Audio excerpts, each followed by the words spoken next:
बिहार की राजनीति में जाति आधारित राजनीति तो अब आम है। फिर वो दौर राजद सुप्रीमो लालू प्रसाद यादव का हो या फिर मुख्यमंत्री नीतीश कुमार का। नमस्कार, मैं श्वेता और आप देख रहे हैं न्यूज़ फाउंडेशन। अगर हम 90 की दशक की बात करें तो जब राजद सुप्रीमो लालू प्रसाद यादव बिहार के मुख्यमंत्री हुआ करते थे तो उस वक्त उनकी जाति आधारित राजनीति काफी ज्यादा प्रचलित थी।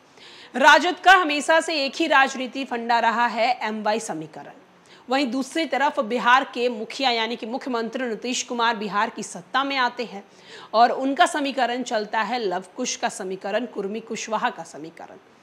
वहीं अब एक बार फिर से जाति की राजनीति बिहार में अब शुरू हो गई है और इस बार बिहार सरकार जो है स्वर्ण जातियों को अपनी ओर रिझाने में लगी हुई है।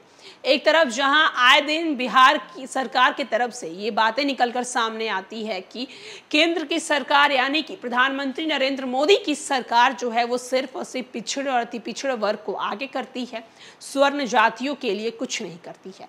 वहीं दूसरी तरफ जब से पूर्व सांसद और बाहुबली नेता आनंद मोहन जेल से छूटे हैं तब से लगातार ये कयास लगाई जा रही है बिहार की राजनीति में कि मुख्यमंत्री नीतीश कुमार की जो सरकार है वो सर्व जातियों को अपनी ओर रिझाने के लिए कहीं ना कहीं ये बड़ा कदम उठाया। वर्ण जातियों को दो ताकतवर जातियां भूमियार और राजपूत हैं। इन जातियों के बिहार की राजनीति में काफी दबदबा भी है।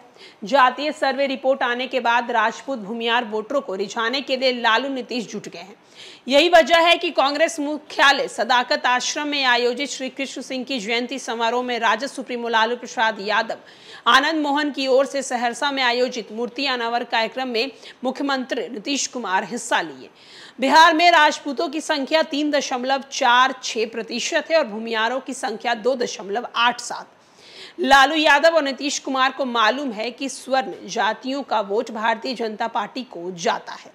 इसका कारण है पीएम मोदी ने अगड़ी जातियों के कमजोर तबके को 10% आरक्षण दे दिया है। फिर भी दोनों नेताओं ने जातियों को गोलबंद करने की पूरी ताकत लगा के रखा है। ओबीसी आरक्षण 27%, लेकिन केंद्रीय विश्वविद्यालयों में ओबीसी की स्थिति 4%, प्रोफेसर एसोसिएट प्रोफेसर 6%, गैर शिक्षण कर्मचारी 12%। इन आंकड़ों को सामने रखते हुए कांग्रेस ने सवाल उठाया है, क्या यही सामाजिक न्याय है? बीजेपी नेता और विधानसभा के पूर्व उपाध्यक्ष अमरेंद्र प्रताप सिंह ने बताया कि अखिलेश प्रसाद सिंह या आनंद मोहन के साथ उनका पूरा समाज नहीं है। बिहार के लोग जागरूक हैं, वे जात पात से ऊपर उठकर अब फैसले लेने लगे हैं। लालू यादव और नीतीश कुमार ने शुरू में जात पात की राजनीति की, जबकि आंदोलन के ही उपज है। जेपी आंदोलन के उपज नेता जेपी के विचारों को भूल गए हैं। आनंद मोहन या अखिलेश प्रसाद सिंह कोई फैक्टर नहीं है। वे कहते हैं कि भाजपा ने अगड़ी जाति के कमजोर लोगों की मदद की है और उन्हें आरक्षण दिया है। अमरेंद्र प्रताप सिंह कहते हैं आनंद मोहन हमारे साथ रह चुके हैं, तब समता, जदयू और बीपीपा तीनों पार्टी से भाजपा का गठबंधन था। भाजपा ने अपने कोटे से 20 सीट आनंद मोहन की पार्टी को दी थी। एक तरफ जहां बिहार की राजनीति में राजद सुप्रीमो लालू प्रसाद यादव और मुख्यमंत्री नीतीश कुमार को बेहद अच्छे तरीके से मालूम है कि स्वर्ण जाति की जो वोट है वो भाजपा यानी कि बीजेपी को जाती है। अब वही स्वर्ण जाति को अपनी ओर करने के लिए राजद सुप्रीमो लालू प्रसाद यादव और नीतीश कुमार मिशन पर निकल चुके हैं। आए दिन स्वर्ण जातियों को लेकर वो बयान भी देते हुए नजर आते हैं।